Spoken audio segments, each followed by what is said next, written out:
Okay, so everyone get ready for another deep dive.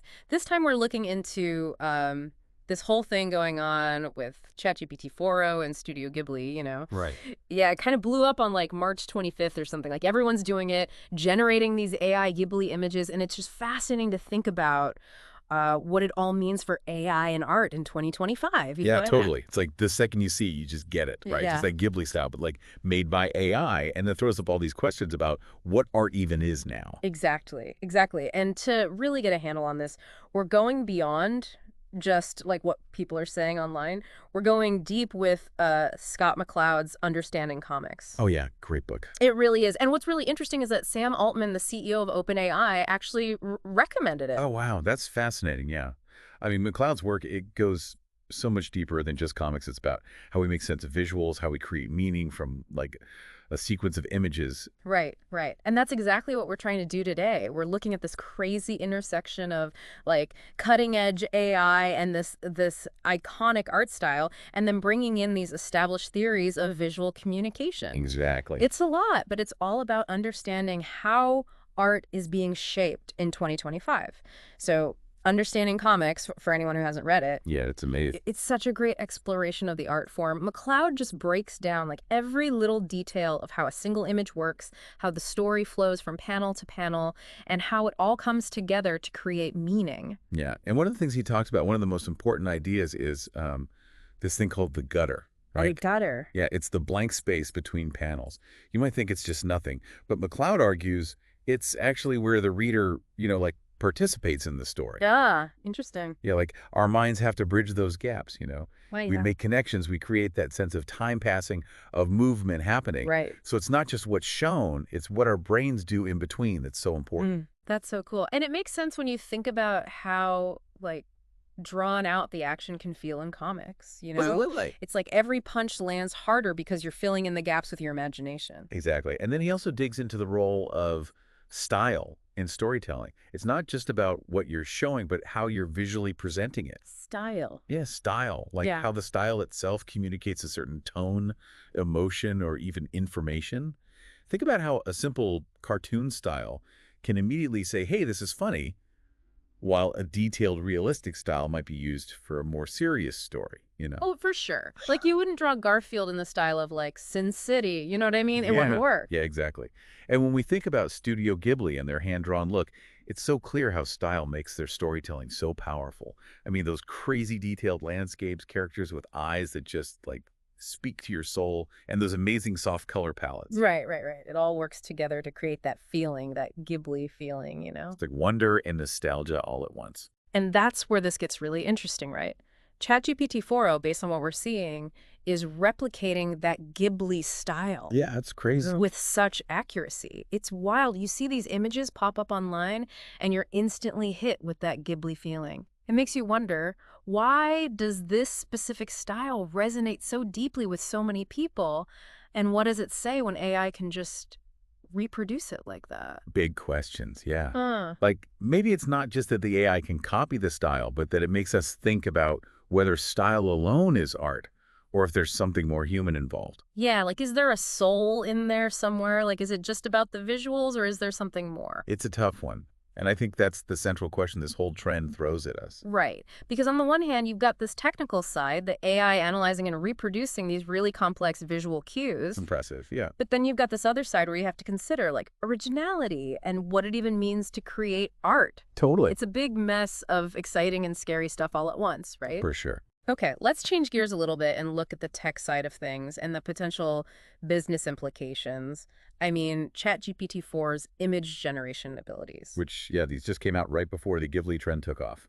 Right, they're incredible. It can handle scenes with up to 20 objects, like separate things, and render them with so much detail. It's crazy. It can be photorealistic, even when it's mimicking a style like Ghibli. Yeah, it's nuts. It's like, it's got to be using some super sophisticated understanding of how objects relate to each other in a Yeah. scene, Yeah. and then applying that style consistently across all those different elements. Right. It's a huge jump forward in AI image generation. And think about the potential for businesses, right? Suddenly you can easily create marketing materials, ads, all that stuff with that Ghibli look. Oh, totally. People love that aesthetic.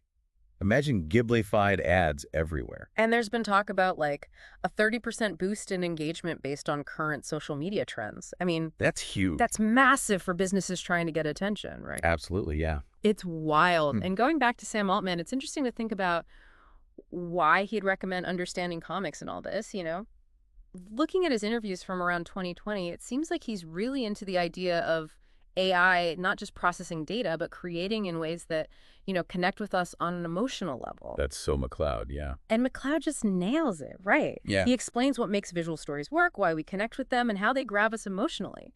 Altman probably sees parallels between those ideas and AI generating visual content. Yeah, totally. Whether it's comics or these Ghibli images, it's all about using visuals to tell a story. Absolutely. And Altman himself hasn't just been watching from the sidelines. He actually shared a Ghibli-fied image of himself on X. Oh, yeah, I saw that. It was interesting. It sparked a whole bunch of reactions, predictably. Some people loved it, sharing their own AI Ghibli creations, like pictures of themselves, funny memes. Right. Everyone was trying it out. But of course, there was also a lot of debate, right? People questioning what it means when AI can just copy a unique art style so easily. Yeah. It brought the whole conversation about AI in creative fields right to the forefront. Like, everyone was talking about it in 2025. It was unavoidable, Right. right? Everywhere you look. Okay, so remember, it's March 29th, 2025 right now, and this whole thing is still going strong. We're still seeing ChatGPT-4o pumping out these Ghibli images. Yeah. From like simple photos to more complex stuff, Web ID 0 and 1. Yeah. And like we talked about, McCloud's Understanding Comics gives us a really cool way to analyze why this kind of replication is so effective, why it just grabs us like that. It helps us see the visual language Studio Ghibli uses and that the AI is now able to mimic. For those listening, this might connect to some of our other deep dives. Like when we talked about ChatGPT-4o generating comics in episode 34. Oh, yeah, good one. There's a clear link there in terms of AI's visual abilities. And for those who were with us for the deep dive on Amazing Digital Circus in episode 28, you'll probably recognize that same sense of something visually amazing just captivating everyone, Absolutely. This Ghibli thing is like it's hit that same cultural nerve. Exactly. This deep dive, it's really about how AI art, and specifically this Ghibli trend, is shaping culture in 2025. We have to think about the tech innovations, but also the bigger picture, the implications of having these powerful creative tools at our fingertips. Web ID 10. Right. It's both super cool and kind of scary at the same time. For sure. Okay, so let's get really specific here. Imagine an artist in 2025 who wants to create a whole comic book in that Studio Ghibli style using ChatGPT-4o. Okay, yeah, I can see it. On the one hand, they could use the AI to, make visuals that have that mood, that aesthetic, experiment with layouts, character designs, all of that. Yeah, and using McCloud's ideas to guide the AI's output would be smart, right? Yeah. To make sure the story flows visually and it's all really effective storytelling. Totally. But then you have to ask, what's the artist actually doing in all this? Right. Are they just curating? Oh, yeah. Prompting? Are they still using traditional skills, expressing themselves in the way artists always have? It's a big question as AI tools get better and better.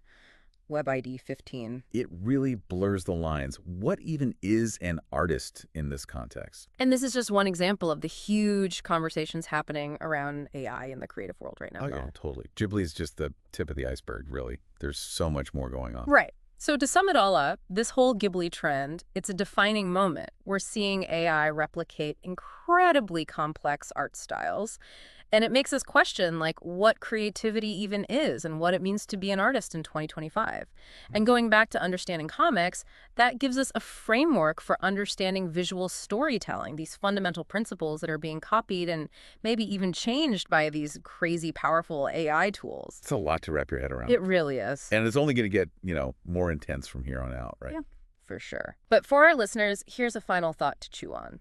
With AI developing so fast and everyone jumping on trends like this Ghibli thing, what big changes do you think are coming for how we define and, how we value art in the years to come? It's a big one to think about. It is a big one. And that's our deep dive for today. Thanks for listening. Thanks, everyone.